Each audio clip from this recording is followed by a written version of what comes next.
Thanks for the opportunity to speak before such an interesting audience and with reputable panelists. And so who will appoint whom? If trying to answer the question, it is obvious, it is known that power is not granted, it is taken. The global world, whether it is multipolar or gravitating towards polycentricity, is the world of higher competition. We realize that the laws of power do not change irrespective of who is dominating, what country is dominating at the particular historical period. There is a competition, and it is between the non-Western and Western world who will define the destiny of the world. The West has been defining the destiny of the world for 500 years. It started from the Great Conquest, and it continued till the end of the 20th century. But 500 years is a critical figure in the development of any civilization dominating system. Just pay attention that the Roman Empire existed for 500 years. Correction, the Ottoman Empire, but then they collapsed. They did not fall. They've been just in the on process of collapse for centuries. Yes, it is slowing down, and it is the extinguishing. And the name of the title of the session is Polycentricity as the norm of the future world. We're not there yet. We are at the transition period, and the period shows that there'll be no perfect world. What I mean is that it's about the relative decline of the role of the West, and with the alternative new centers of power coming to the foreground with the support of the global majority that Ms. Zaharova has been talking about. So today, and it is not only declaration, there are 5 non-Western countries in the top 10 economics, and some 15 years ago it was only 2 non-Western countries. And so the candidates for leaving the first dozen are France and the UK. Taking their growth rates into the account, they will get out of the first 10, and they will be replaced with the non-Western economies in the top 10 economies of the world. Why we cannot yet celebrate the advent of the polycentricity? Because the West has got an accumulated wealth and power. Talking about the foreign policies and their international authority, it's the factor of the military might. The U.S. has got hundreds of the military bases all around the world. Then there is a factor of the information might, information power. Look at the number of the TV companies dominating the world. They are Anglo-Saxon, and then think about the concentration in one hands. Yes, there's high concentration, and they're very important for non-Western countries, because many countries who do not their own sources of information, they just reproduce the Western narrative. Technological dominance, and it's quite high. The level of innovations in the U.S. is very high. Number 1, China is catching up, but still it's the U.S. The role of USD is going down. 58% of the global fiscal reserves is 50 plus. It was some years ago it was 80%, but no other currency could compete. The other currency is euro, but it is only 8. But they are just trying to cut the branch of the tree they're sitting on. Yes, they are sawing it off, but it is very thick, and a lot of blunders should be committed for this particular branch of the tree to drop. But it is getting thinner and thinner. Why? What's the reason why I'm talking about the factor of force, the factor of might? And my ideas are concordant with the politicians in the West. And the major factor of the weakness of the U.S. is not external but internal. Inside the U.S., and we can see the degradation, social, elitist degradation of the U.S., the degradation of the competencies, and you can see that in Europe you cannot just look at them without shedding a drop of tears. De Gaulle, Mitterrand, no, there are no figures of that caliber in the Europe now. It is low intellectual, educational, and political level. And they are thinking in terms of the slogans. And they say that's what we think is right because it in line with the liberal doctrine. The latest leader was Ms. Merkel. She has lived in the 20th century, and she was a pupil of Mr. Kohl. She lived in the GDR.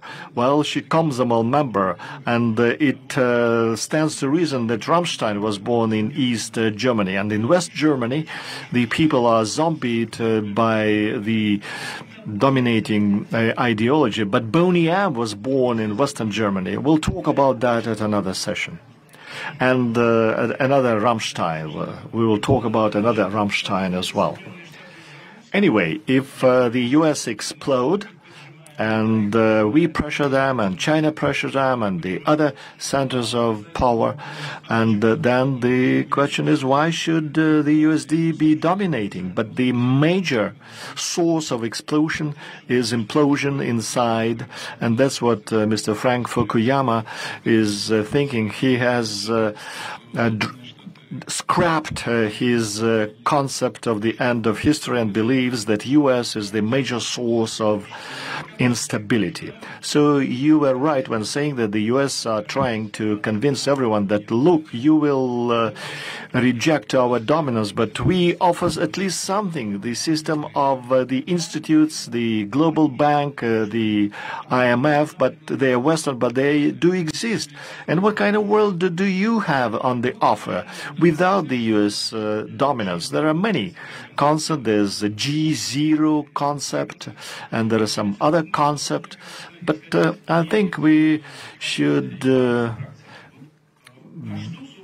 proceed from the practice.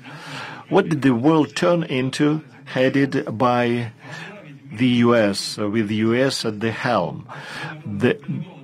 They could become a benevolent superpower. When? After the collapse of the Soviet Union. We were weak, and China was not that strong, and the U.S. were the only superpower. And one publicist has called it one power moment. It happened so that the U.S. do not have any competitors in the world, and we were ready to accept it. Yes, we played the game, we played the ball, because we just had to survive.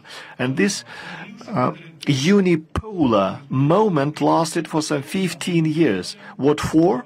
For the war in Yugoslavia, Afghanistan, and Iraq. So the United States were maximizing their hegemony role, and I think that could be because of the in-depth nature of American imperialism, because America is a hyper-imperialism. They manifested themselves. Why should we hold on to the American world? What we can see today is the aftermath of the U.S.-type world. What Israel is doing in Gaza is the direct result of that possible war between Iran and Israel. It's not clear. So how was President Raisi killed? So these are also the consequences of an American-type world. Libya is in ruins. Even Mr. Renzo Prime Minister of Italy said, well, Libya is a catastrophe, and he was asked, well, who's done it? NATO countries have done it, and Macron, not to mention him, but he says we don't want to repeat the catastrophe in Libya. They established democracy and they just divided the country into three parts. There are some slave markets, great migration, and so on. Syria, leading democracies of the world, actually invest in ISIS, in Jabhat al-Nusra.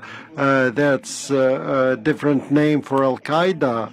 And when you ask them, what are you doing? When I was in the Council of Europe for the first time, I was head of the delegation. And the first thing I heard, Italian socialist Pietro Mancinaro made a report on behalf of the Council of Europe. He said that in Syria they have a new Hitler and Russia is supporting Assad, the new Hitler. And I asked him, don't you understand that people who try to get rid of the secular state in Syria, those are your mortal enemies?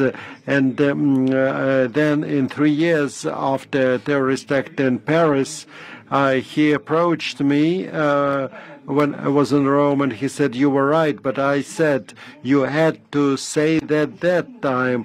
Why should we hold on to the U.S. world? What happens in Ukraine today? It's also the result of the American-type world. What's going on around Taiwan? They say chaos is going to emerge, but it's chaos, And you say that you are exclusive. There are some tents with bombs and drug addicts next to the White House. So that's inner degradation of America. We cannot not reject this world. Well, how many problems Bolivia created in the United States? How many problems they created for the Cubans, for the Nicaraguans, any country that tried to be independent. So Pax Americana is not going to be accepted by us, and the rules-based world cannot be accepted. So this is the attempt to create parallel international law.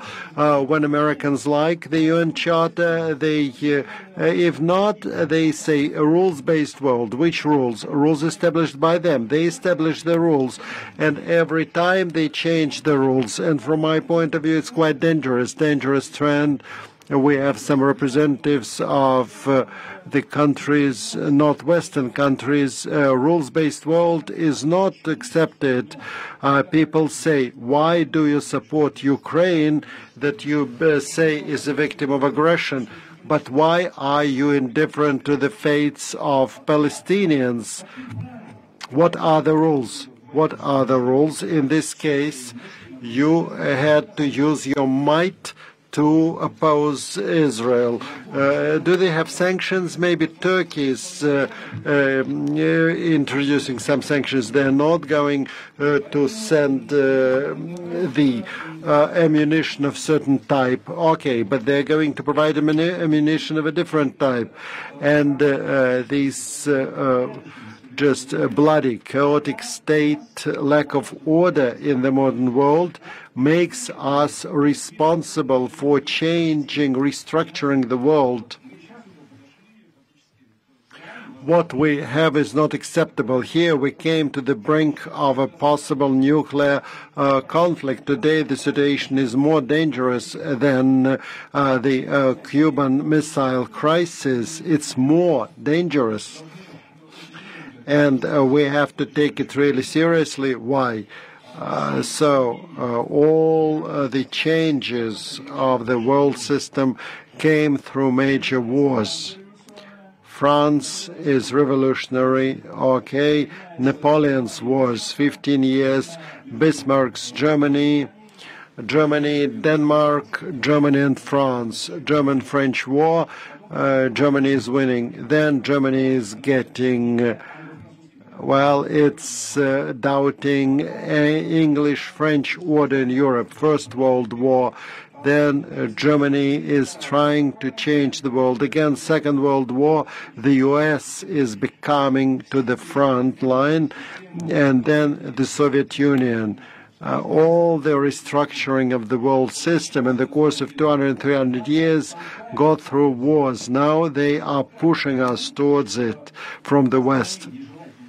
They push us so that they stop unwelcome processes by way of war.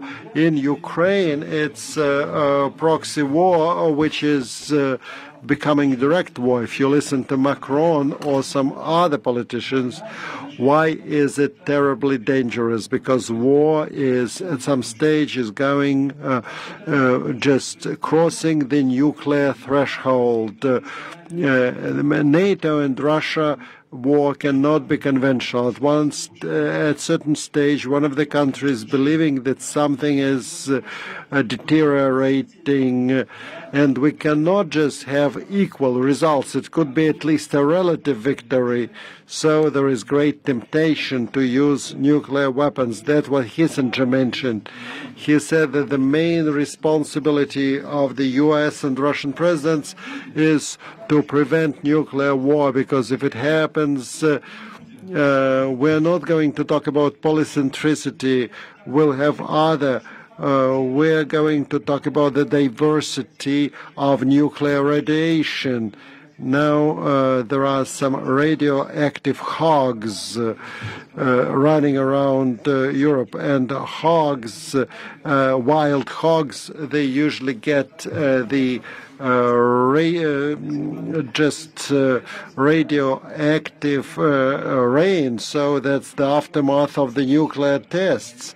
And just in conclusion, I'd like to say that at our plenary session today, people talked a lot about responsibility of the leaders. Responsibility of the leaders is not in using nuclear weapons, but in prevention of the conflict.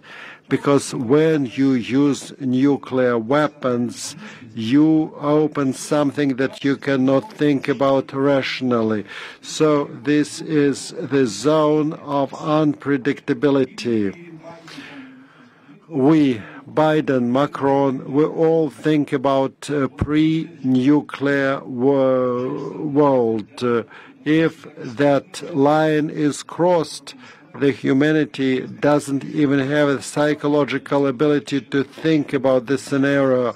So now we have to prevent that catastrophe scenario. And regarding polycentricity in the world, it goes without saying it's the future. Because even the countries who believe that the U.S. is mighty, the U.S. is mighty, but falling of the superpower become at the climax of superpowers when they overestimate its ability, and that's when they get down. The same happened with all the empires, British, French, Spanish. So I don't doubt the fact that we need polycentricity. Thank you, Alexei.